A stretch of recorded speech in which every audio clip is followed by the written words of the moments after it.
dreams that we all have.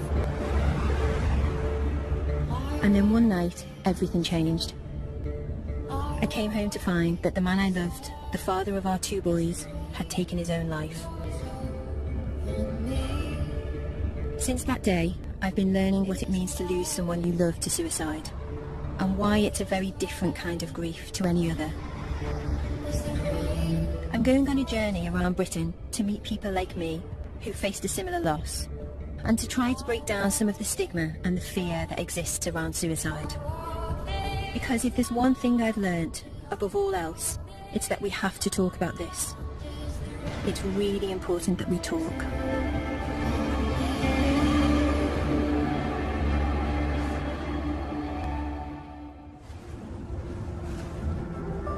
You may not know this, but there's around 6,000 suicides a year in the UK. And every year, there are thousands of people like me who are left behind. And we often feel isolated, as if we shouldn't really talk about what's happened. Luckily, I have a family for whom talking has never been a problem. Since my partner Mark died, every Sunday, my mum Jenny comes round to my house in Birkenhead to cook lunch for the whole family. The more concerned she is about us, the more food we get.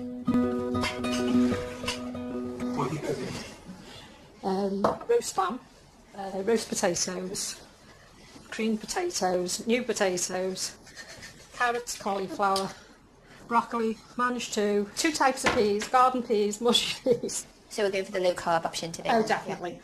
Go mad on a Sunday. We are very close family. Yeah. Which stood us in good stead, because when the whole situation around Mark happened, it kind of that became just really pivotal to everything. It was such a big shock, because we'd had a conversation the night before, haven't we, about Christmas dinner and what we were cooking and where we were having it. All right. All right. Come on, dip your crown into the peas. A lot's changed in the last 11 years. Oh, yeah, good, thanks. I didn't have a career then. Hi, how are you doing? I work in the art world now. I've got a new partner, Dwayne. And my youngest son, Benjamin, is 14 years old. He was 3 when Mark died. Alexei was 13. He's just turned 25. Yeah. We often talk about Mark.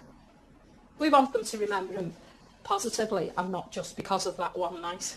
We wanted the boys to grow up and for it to be about how Mark lived and how funny he was and how he thought he was an amazing cook and he probably wasn't, and how he thouut he was an amazing musician and he probably wasn't. Musician he was. But we wanted it to be about that, didn't we? We didn't want it to just be about... It to be good memories, not about... Well, not just about how he died. It was really important. It was how he lived. Thank you. Dwayne, where are you going in between the kids? Are you going in between the kids? When this happens to you as an ordinary person, as an ordinary family, very, very quickly you become aware of the stigma attached to somebody taking their own life. There's lots of people that don't know how to speak to you. There's lots of people who treat you differently. Does anybody else want mushy peas? I think the only way that we can help to challenge the stigma and deal with the legacy of this is to be really honest and open.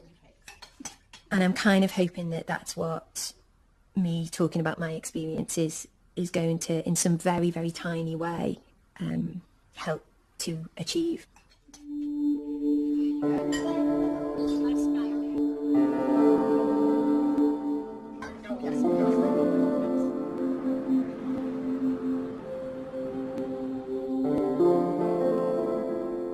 I think we were probably both 16 in this picture, and it was when we kind of not long started dating, and we thought it would be great to go on this day out to Southport, I think it was. You can see how young I am and how young he is. Me and Mark met when we were at school. I was 16 and he was only 15, and we went on a date, and his friends were saying to him, "Oh my God, you're going out with a sixth former, that's great." And my friends were saying to me, "What are you doing with a fifth year? What are you doing?" And it kind of went from there, really. He was great fun. He was quirky. He was interesting. He was dangerous. I was 18 when I had dyslexia. At that point, we kind of thought we knew it all. And actually, you look back and we didn't know anything. We were kind of just muddling our way through. And then this picture is just Mark and me and Benjamin. Benjamin was born when I was 29 and Mark was 28. I mean, now I look back and I think, was that time of excitement and kind of hope, really? Was that just a sticking plaster? So the relationship building up to Mark's death, I was feeling very restless. We'd always kind of managed to talk through things. So we talked about it a lot. We talked about the fact that I was feeling as if I was kind of almost claustrophobic. We decided that we were going to live separately for a little while. If I'd have realised the potential consequences of then what happened, maybe I wouldn't have said anything. Maybe I would have just continued things and kept quiet. Who knows? It's hindsight's a wonderful thing, isn't it?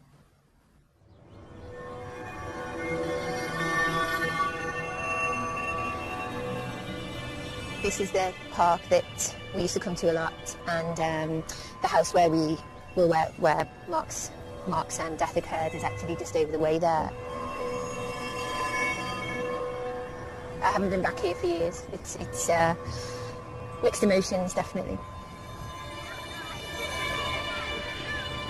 On the day that Mark actually died, I had just started a new job.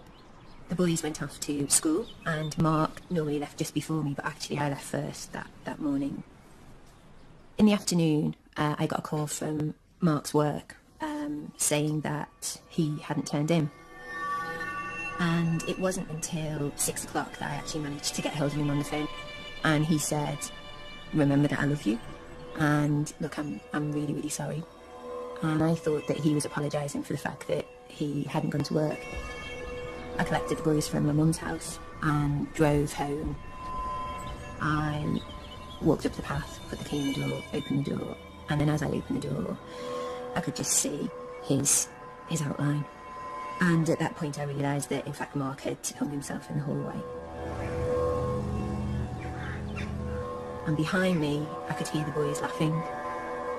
It was the most unreal, surreal situation. I find it hard to describe it really, because it was just something that never ever enters your head in your wildest imagination.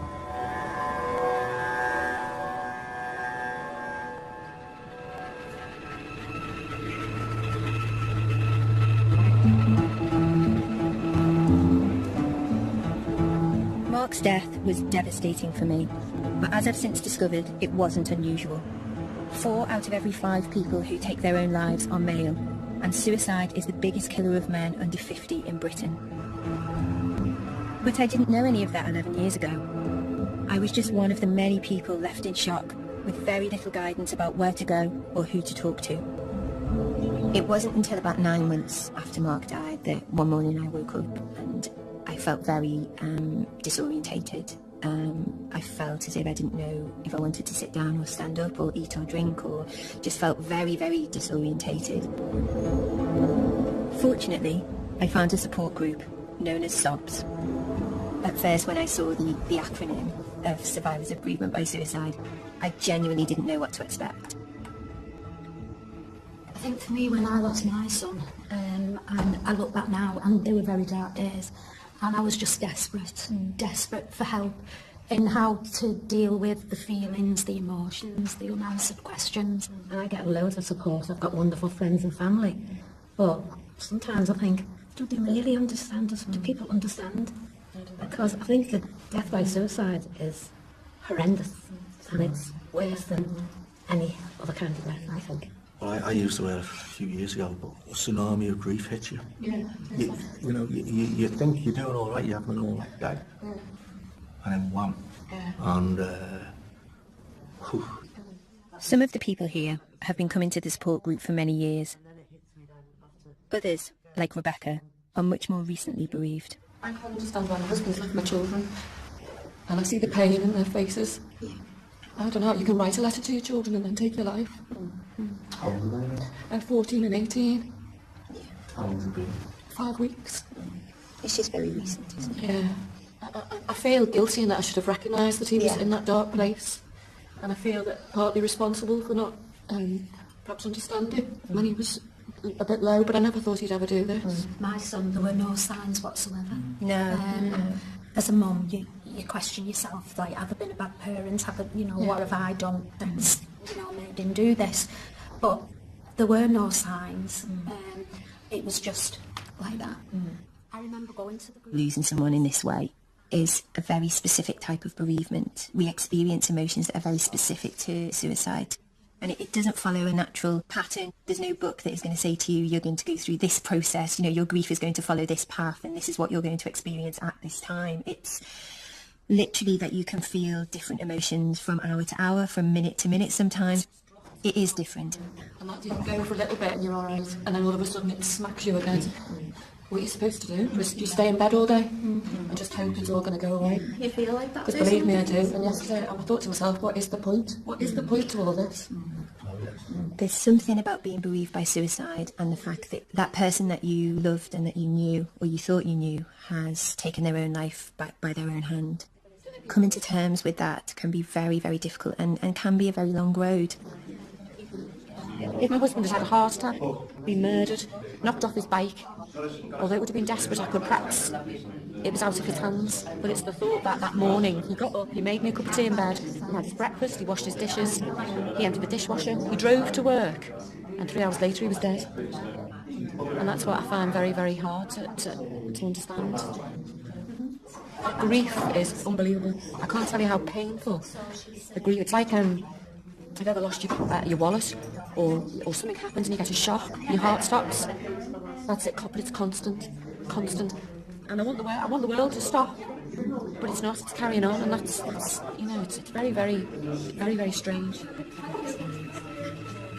When you openly talk about suicide, people are frightened of it, and that's not because people don't necessarily want to understand it. It's because for a long time those conversations haven't been happening. Sobs is just ordinary people who have been bereaved in the same way, who are willing to come along and share their experiences. We are trying in our small way to deal with the taboo of this subject. One of the questions that haunts you after suicide is why. Mark hadn't shown any obvious signs of depression, and like most people who take their own lives, he didn't leave a note. I've come to Glasgow University to meet Professor Rory O'Connor, one of the UK's leading experts on suicide, to see if he's got any answers for me. What a place to work. It's absolutely gorgeous. Great to meet you. Nice to meet you. So maybe we take a wee wander around. Yeah, great. For me, the big question after Mark died was why did he take his life? Our research can never answer the question of why a particular individual. So, for example, we can't answer the question, sadly, why Mark took his own life. What we try and do is understand the common features of a suicidal mind. We speak to people who've tried to kill themselves. They try and understand the sort of factors which led up to why they attempted to end their own lives. And it's not a selfish act. Suicide is not a selfish act. It's an expression of unbearable pain. People take their own lives often not because they want to kill themselves, but because they want the pain to end. We talk about this constricted thinking, this tunnel vision, this tunnel logic, so that the person maybe is not necessarily looking outwardly distressed, but has decided themselves that for whatever set of reasons, and usually complex reasons, I'm going to kill myself. In a way, that's the end of their problems, because in their mind they find the solution. Professor O'Connor and his team have conducted tests with over 2,000 people who've attempted suicide.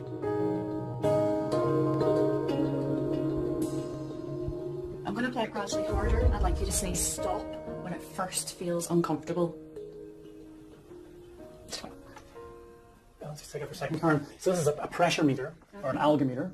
We exert pressure on people's hands, and what that does is get some sort of objective measure of pain sensitivity.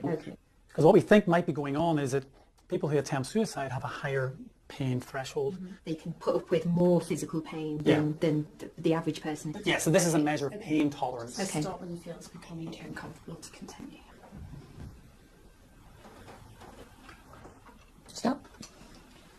The pain threshold test is one of many conducted at the lab, from which Professor O'Connor has built up a picture of the common factors that can lead to suicide. But this is us trying to piece together the sort of pathway to suicide. How is it that some people develop suicidal thoughts and others don't? And so what we think is vitally important is if you're feeling defeated and humiliated and you feel that you can't escape from that, you feel trapped, you're much more likely to become suicidal. In particular, this sense of being trapped. So if you've got that defeat plus a feeling of this conical, constricted view of the world, then that seems to be a pretty kind of lethal combination. Absolutely. I'm just wondering, when you're looking at things like entrapment, it must be such a subjective thing. How do you even start having that conversation? Well, what we use are established questionnaires, which I'll just show you. It's 16 questions. And crucially, we don't just look at one question. They come together and tell us an overall score of how trapped you feel. So we've got, I have a strong desire to escape from things in my life. I feel powerless to change myself. I would like to escape from my thoughts and my feelings. They feel like very, very poignant questions. Do people sometimes find them very difficult to answer? We've been doing this work now for 20 years, and in general, people are really glad that somebody's asking about them and trying to understand why suicide happens. Professor O'Connor's commitment to answering that question is more than just professional. Like me, he's lost someone to suicide. 6 years ago, a very close friend of mine took her own life, and that really was just devastating, and particularly devastating because I've been working in this area for so long, and I just felt such a failure that I'd let that person down, and that we were really, really close, and basically, why couldn't I have prevented her suicide? What it really highlights to me is, yes, as a researcher, I understand the importance of objectivity, but it's more personal now, really, really much more personal now.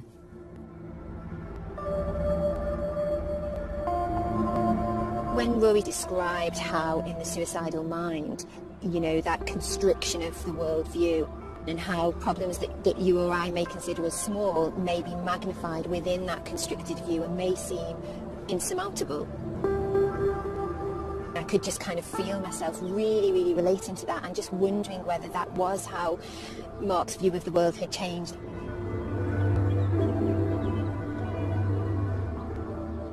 It's really got me thinking about it in a completely different way, in a way that I haven't thought about it in 11 years. For people like me, who've lost a partner to suicide, one of the biggest problems is how you explain what's happened to your children. This is a picture of Ben, and it's when he was about 2.5. And he's got his buggy here. He used to love pushing his buggy. Not a care in the world. Benjamin's questions used to be, why did Daddy die? So we had that question quite a lot. When is Daddy back? When is Daddy back? When is Daddy back? And he would say that over and over again, and I would then have to answer him each time saying, Daddy's not coming back, Benjamin. And then there's another picture here that's a little bit later. This was done in 2009. And then at about 5, I think it was, instead of saying to me, why did Daddy die? He said, how did Daddy die? So that one word completely changed the question.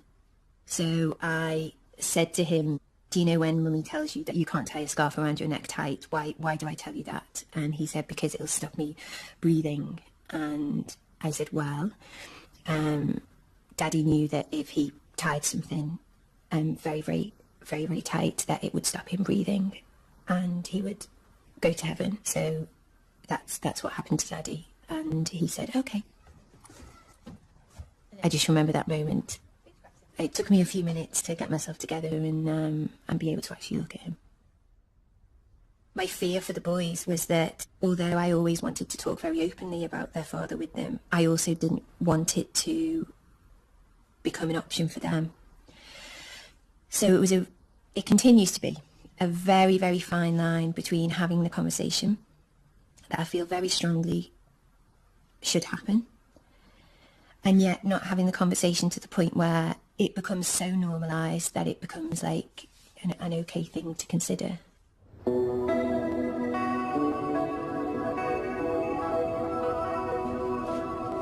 Talking to my boys about their dad's death wasn't helped by the wall of silence around suicide. But now, a few people in the public eye are starting to speak out about their experiences.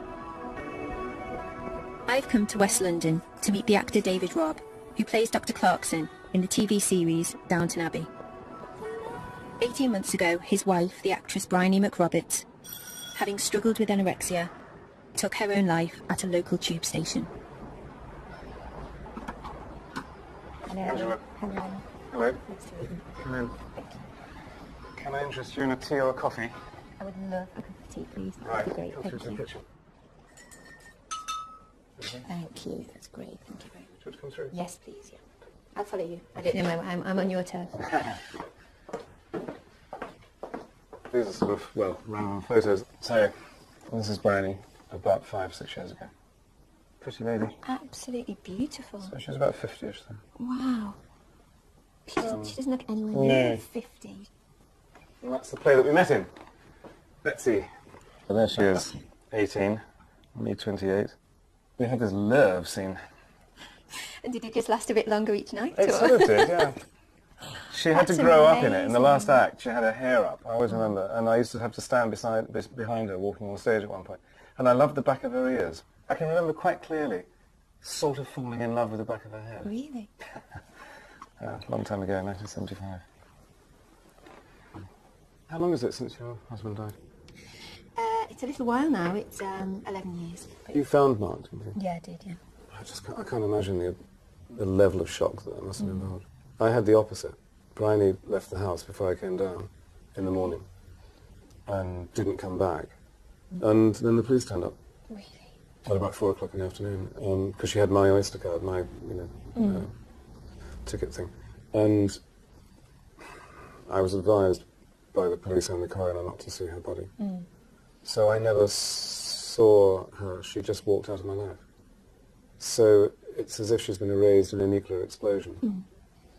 Yeah. That's a very weird thing. And when I think of the memory, the physical memory and the smell of her and the back of her ears, and all of the things that made her unique are no longer exist. How? Because I touched them for 38 years. And that's difficult. Very difficult. Very difficult. I have the opposite in that the last time I held him was when he'd already passed away. And so although my head can compute that it was, I know that it was very real and all of that, it still has that same surreal sense that you have. So it's small comfort. It must have been so difficult for you to go through such a private time so publicly. It exploded in the media. Yeah. Only for 24 hours, but it was huge. Yeah. And you suddenly realise that it wasn't just the people that you invited to the funeral that were going to pitch up. There were going to be hundreds of other people. Yeah. And in some ways that was rather magnificent. It was stupendous. And if she'd seen, everybody said, God, if she could see. Yeah. Yeah. I had a supermarket thing where a total stranger came up and said, I'm so sorry. I just want to say I've always used to see you and your wife in here on a Saturday morning, and I know what happened. I'm just so terribly sorry. Well, that's very touching as well. Yeah, of course it is. For me, 18 months was a really difficult time because it felt as if everyone else's life was carrying on. Well, everybody else And I gets think used that's to it. what I found. And they I should, found difficult. because it's quite right that people are getting on and not forgetting, but it falls into some kind of perspective. But it's not really falling into perspective for me. Yeah. You kind of think, so who was this person that I was with? Because she wouldn't have done that. And I don't think there's any real coming to terms with that. You just have to somehow live with it. Tell me it gets better. Yeah, I can absolutely promise you that it gets Really? better. Yeah, absolutely. I've lost the person who was a rock for me. And in terms of taste and being a homemaker and a brilliant partner and a glamorous woman.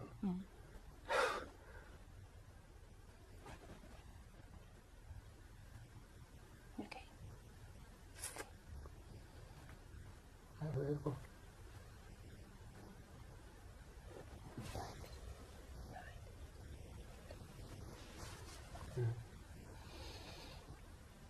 So it goes round and round, doesn't it?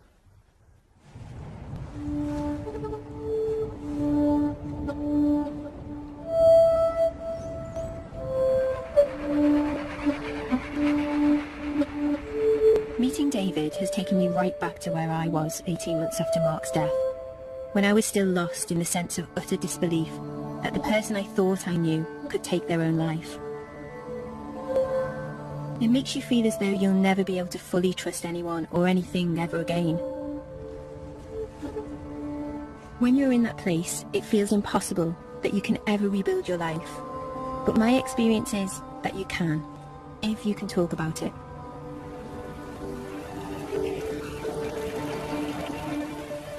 "11 years after Mark's death, my oldest son Alexei feels like he's done all of his talking. His dad was a keen amateur guitarist, and Alexei now expresses himself as the drummer of the band I Alone.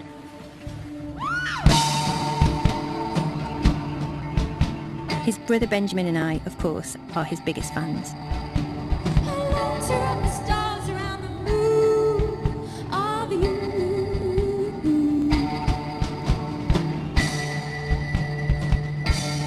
Alexei started drumming when he was about 14.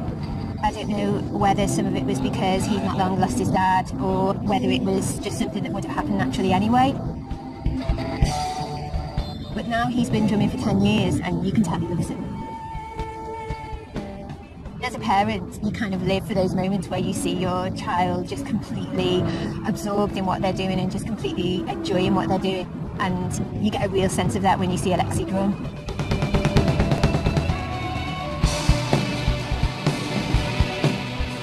When he first started playing gigs, it was really, really difficult because when I used to go and watch him play, and it's kind of still the case now really, you do kind of wish every time he's on stage that his dad could see what he was doing really, because I think he'd be so proud of him.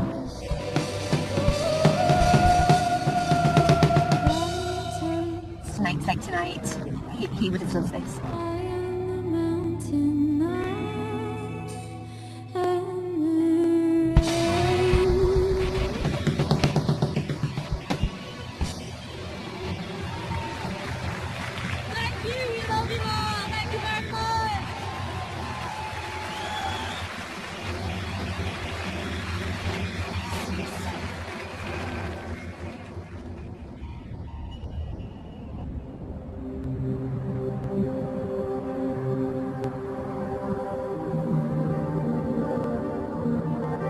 I understand now that there was a part of Mark that couldn't share how he was really feeling with us, his family. But I've often wondered whether things might have turned out differently if he'd been able to get away for a bit and speak to someone else. Here, in a residential street in North London, there's an organisation called the Matry, which offers that option to people who feel suicidal. I've come to meet Angela Rodriguez, who's worked here for the last 8 years. Hello, is it Angela? It is. Hello. Angela. Hello. Welcome to my Thank you so much.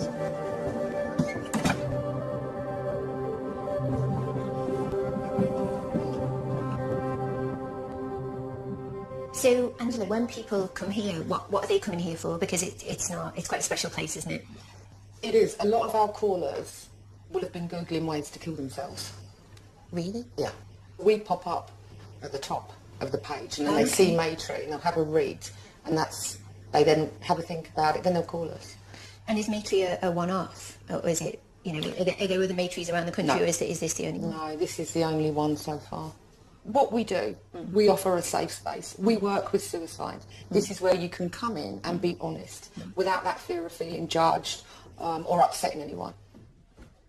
After an initial assessment, Matry offers its guests a 5-day residential break from the pressures of everyday life. So on this floor we've got 2 bedrooms and a bathroom, and this is one of our newly decorated rooms. So they're spacious and they're airy. Wow. This is lovely. And as you can see, we've got nurse alarms for people that have, if anyone has difficulty in the night, they press that. So they're designed with, with safety. Again, you'll notice that the curtain pole, These are collapsible, aren't they? Yeah. So I noticed that as soon as I walked in. That if anyone does try and make an attempt, it's not going to work. Have you ever had guests here who have actually taken it as an opportunity to attempt to take their lives here? Yeah, and what we say to guests, we make it very clear, we have a guest agreement, that if someone does make an attempt here, that we will have to intervene.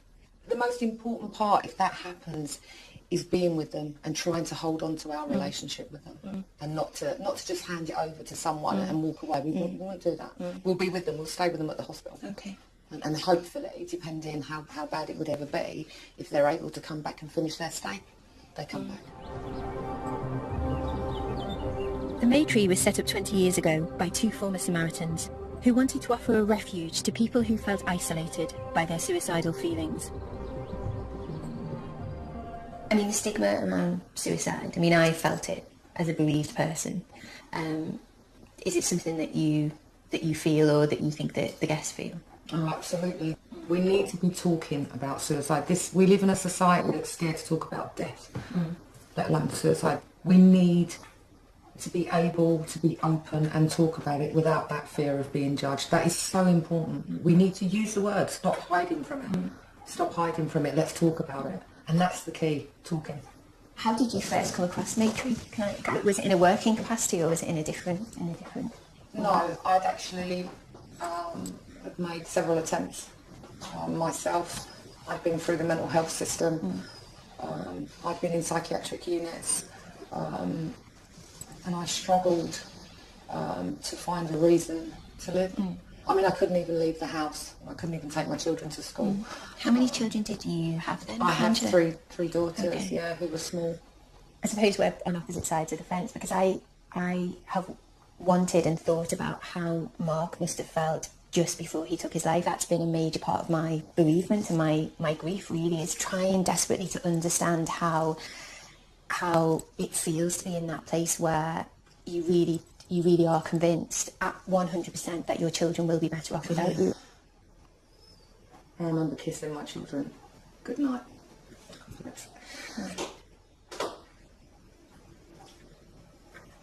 Sorry. Okay.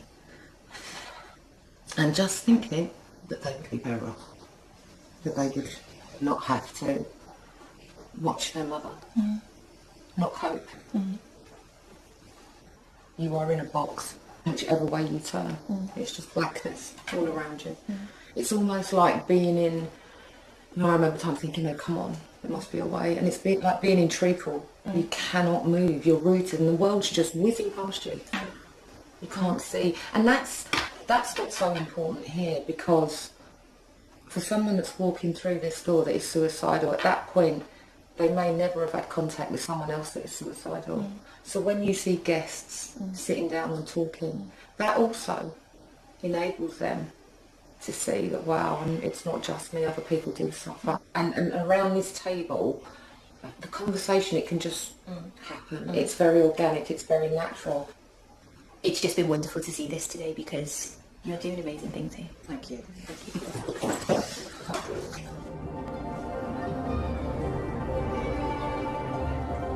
Almost all of May Tree's guests say that they suffer fewer suicidal thoughts and attempts after staying here. Which makes you wonder why, when suicide is such a big problem, this is the only house of its kind in the UK. Hindsight is a wonderful thing, but I just wish that if Mark had known about somewhere like May Tree, then maybe he could have just come somewhere like this for a few days. I just wish that he'd have known about this.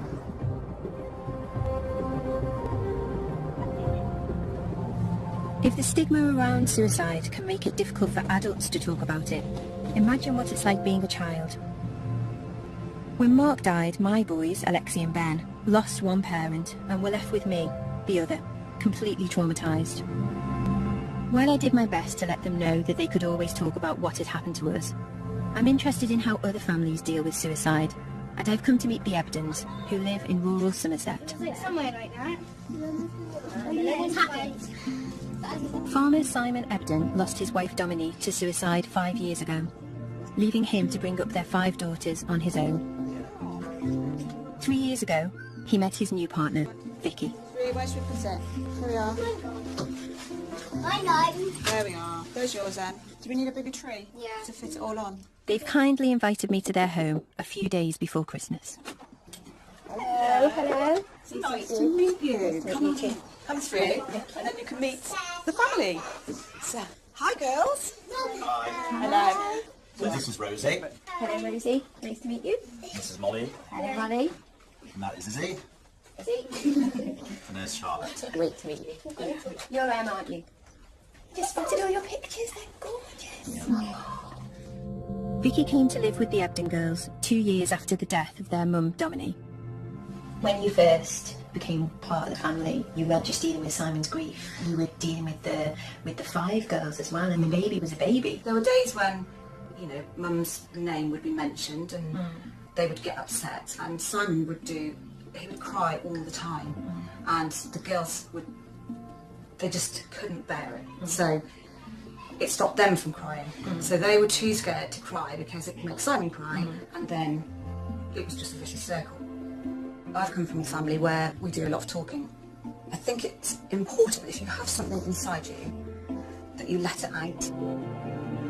Vicky contacted Winston's Wish, a charity which works with bereaved children, including those who've lost their mum or their dad to suicide.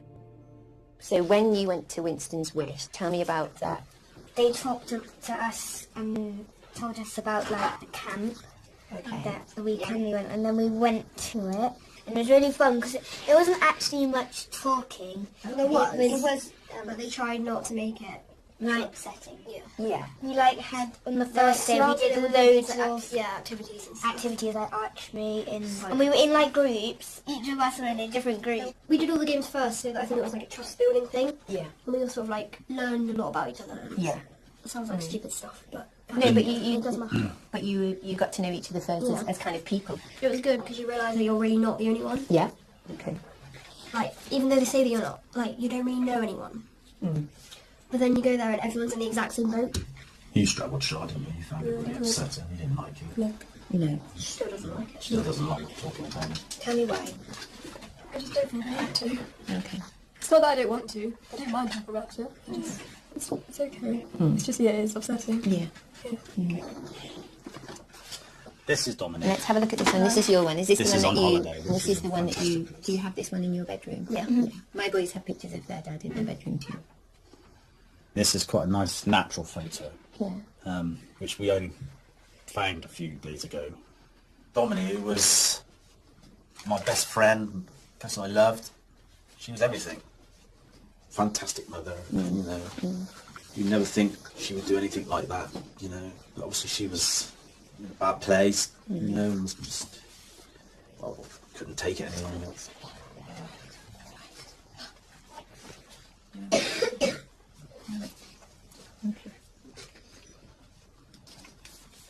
It's very sad.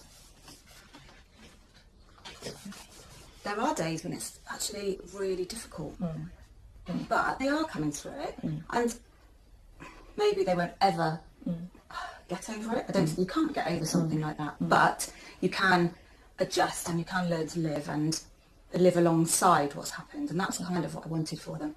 I just think from everything that I've heard today, the fact that you came into the family and enabled those conversations to happen, I think is probably the greatest gift that you could have given any of those 5 girls. Did you get those? No. And where's Rosie's?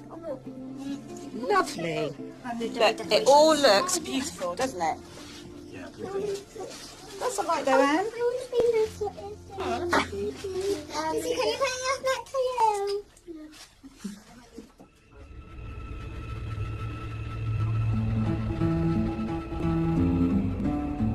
Before I go home for Christmas myself, I'm heading to Norfolk to meet a woman called Jackie Page.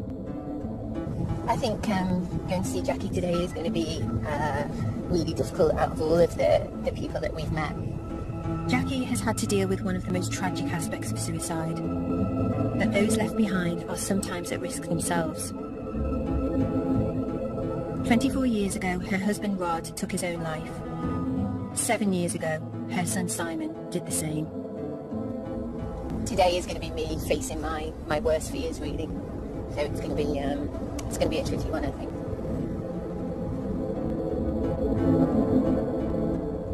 That was Simon when he was probably about 3 or 4 there with the snow with his rabbit, bless him. That was on holiday in Cornwall with Katie. And that was graduation day. We just asked someone if they'd take a photograph.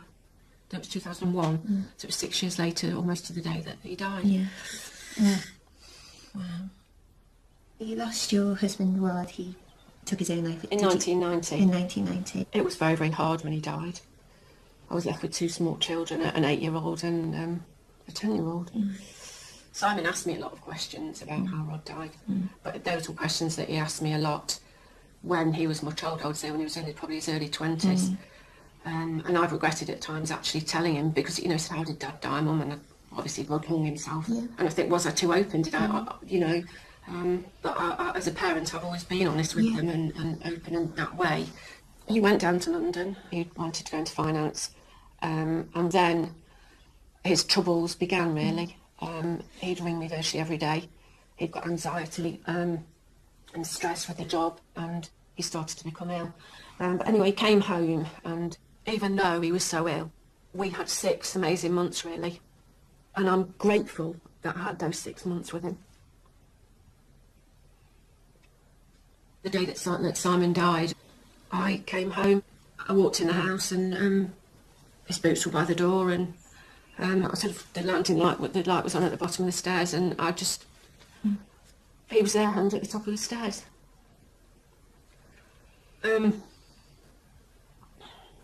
I just went absolutely hysterical, and I remember holding him. It was just horrendous, absolutely horrendous. I mean, for me, listening to you now, it is, I knew today was going to be difficult. Because... Are you all right? Yeah. My worst fear is that, you know, one of the boys would do the same thing. It really is my worst fear. You can't go through the rest of your life thinking that my circumstances aren't necessarily going to become your circumstances. And there's no guarantees, is there? No. But if you keep talking to them, and I think that's the thing, really, you know, you keep having the conversations, don't you? And you keep kind of, you know, you keep the lines of communication open. Yeah. And so, where are you at now? Where am I at now? Yeah. I'm at acceptance with it. I don't want to accept it, but I can't change it. And I think when I got to about 2.5 years after Simon's death, I reached it. I used to go to his grave every day, but then I got to a stage when I was thinking about moving to Norfolk, and I just thought, you can't continue like this, you've got to change. And Norfolk's been a turning point for me. Really? I love it down here.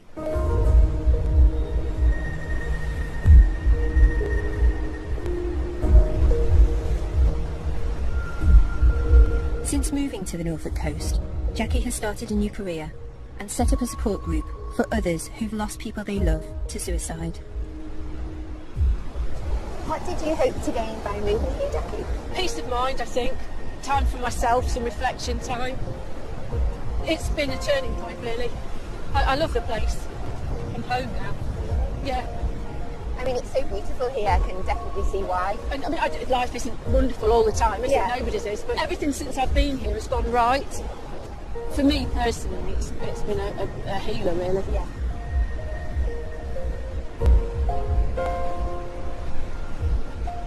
I knew today was going to be really difficult. Once Jackie started to talk about Simon, you know, losing her son, I knew it was going to be emotional. But I think that, yeah, I kind of hadn't realised what an impact that was actually going to have on me.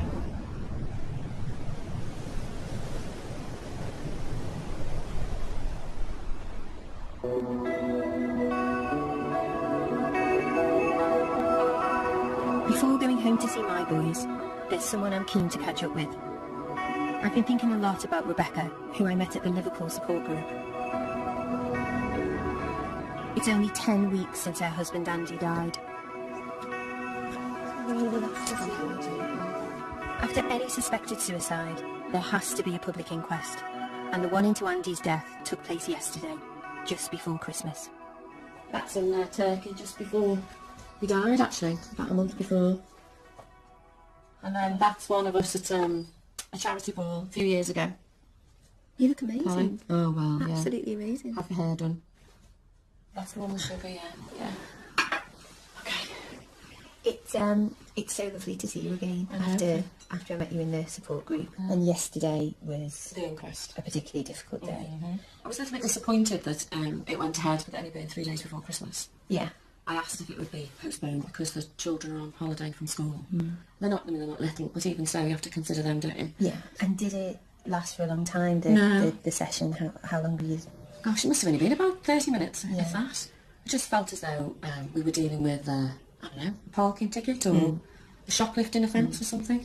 And I don't agree with it being open to the public either. I can't understand why. He wasn't a criminal, he'd done nothing wrong. You know, he hadn't hurt anybody else.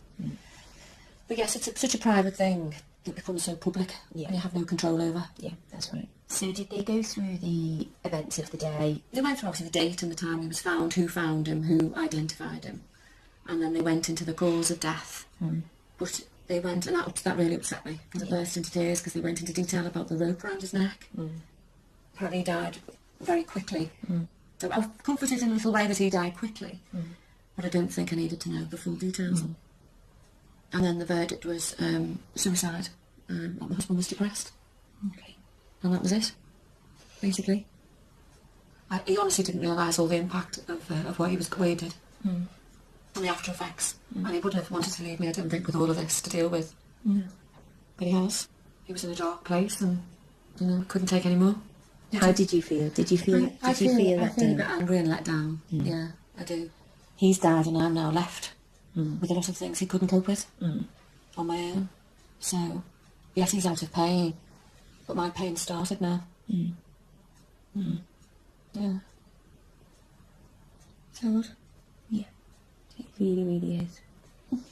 Yeah. Sorry. No, it's fine. And how do the boys grow up, you know? How do they form relationships? That worries me as well. You know, I always say that things happen in a child's life affect them when they get older, don't they? And that's what worries me, when they grow up. I think that is, for me, you've kind of just hit the nail on the head, really. For me, that is the most difficult part of the legacy of this, really, is we share the same fear, you know.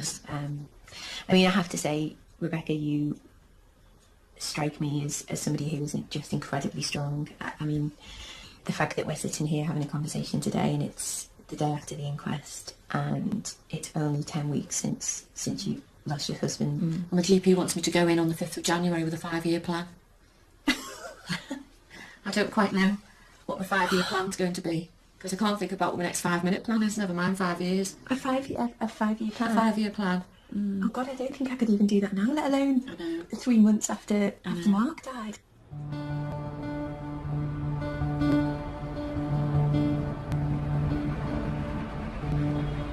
I've made it home to Birkenhead for Christmas.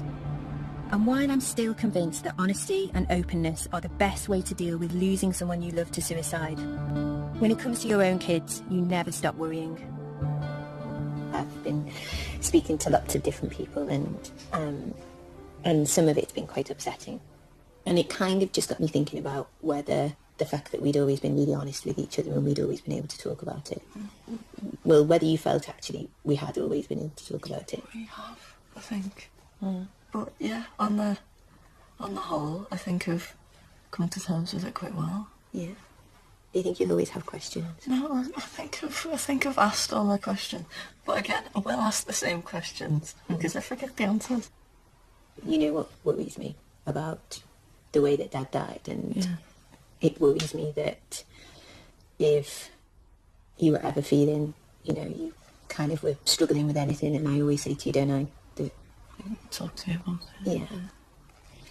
Do you think that because of what we've been through, you will always be able to talk to me about things? Yeah. I would always tell you, of course, but before I actually felt the need to do something. Yeah. So do you think that we're okay? Yeah. Do you think I did the right thing by telling you? Absolutely. Yeah? Positively. Thank you. Okay.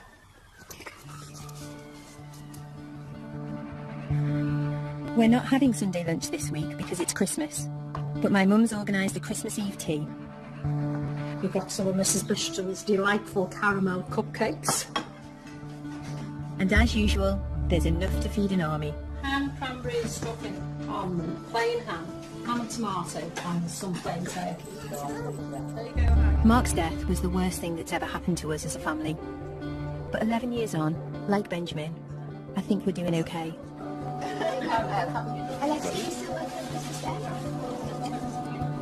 You don't ever get over losing someone to suicide. But if you can talk about it, then one day it's round to my house in Birkenhead to cook lunch for the whole family. The more concerned she is about us, the more food we get. roast lamb, roast potatoes, creamed potatoes, new potatoes, carrots, cauliflower, broccoli, mange two types of peas, garden peas, mushy peas. So we'll go for the low carb option today. Oh, definitely. Go mad on a Sunday. We are very close family. Yeah. Which stood us in good stead, because when the whole situation around Mark happened, it kind of that became just really pivotal to everything. It was such a big shock, because we'd had a conversation the night before, haven't we, about Christmas dinner and what we were cooking and where we were having it. All right. All right. Come on, dip your crown into the pillows. A lot's changed in the last 11 years. Oh, yeah, good, thanks. I didn't have a career then. Hi, how are you doing? I work in the art world now. I've got a new partner, Dwayne. Way help to achieve.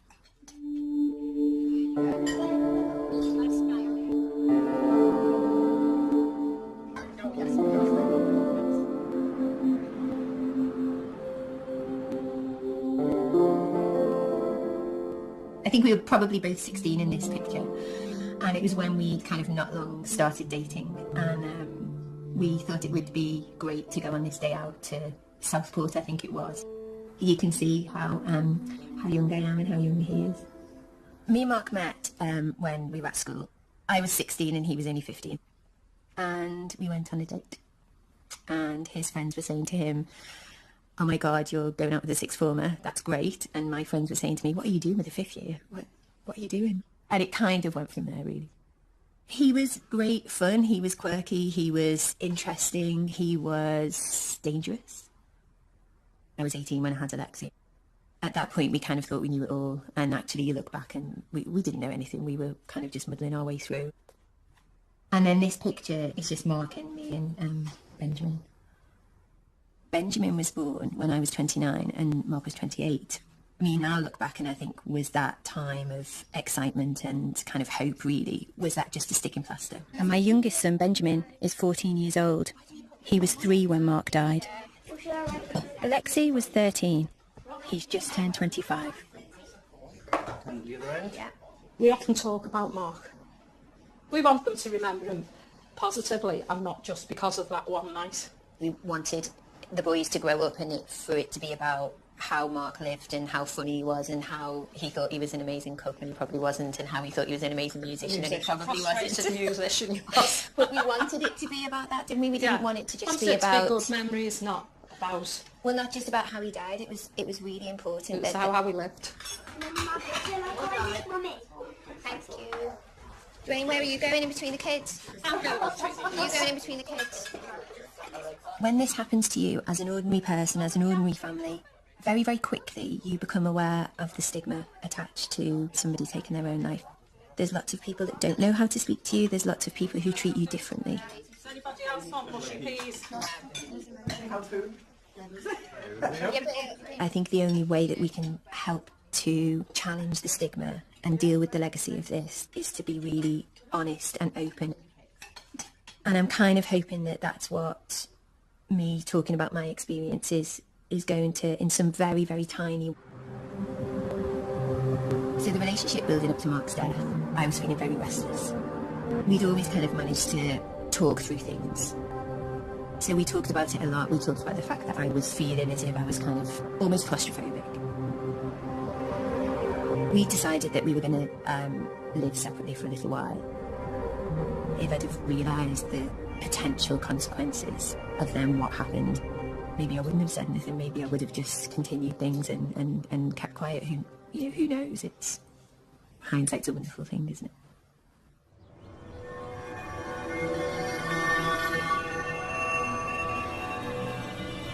This is the park that we used to come to a lot, and the house where Mark's death occurred is actually just over the way there. I haven't been back here for years. It's mixed emotions, definitely. On the day that Mark actually died, I had just started a new job. The boys went off to school, and Mark normally left just before me, but actually I left first that morning. In the afternoon, I got a call from Mark's work saying that he hadn't turned in. Dreams that we all have. And then one night, everything changed. I came home to find that the man I loved, the father of our 2 boys, had taken his own life. Since that day, I've been learning what it means to lose someone you love to suicide, and why it's a very different kind of grief to any other. I'm going on a journey around Britain to meet people like me who faced a similar loss, and to try to break down some of the stigma and the fear that exists around suicide. Because if there's one thing I've learnt, above all else, it's that we have to talk about this. It's really important that we talk.